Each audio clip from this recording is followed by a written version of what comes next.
Máš minútku? Martin, ahoj. U zákazníka sme mali cvičný požiarny poplach. Nacvičovali sme evakuáciu, zapálili sme oheň, chceli sme urobiť nácvik použitia hasiacich prístrojov.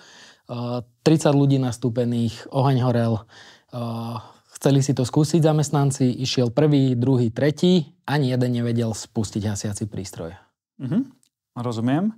To znamená, zamestnanci boli preškolení, Áno. hasiace prístroje boli akcieschopné. Áno. Oheň horel a nikto nebol schopný ho zahasiť. Presne tak. Asi viem, o čo išlo.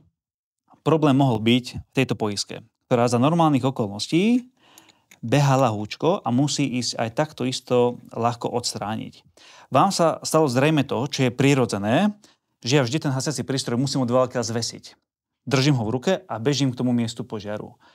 Pokiaľ mám ambíciu tú poisku odstrániť v tejto polohe, ako držím hasiaci prístroj v ruke, tak sa nepohnem.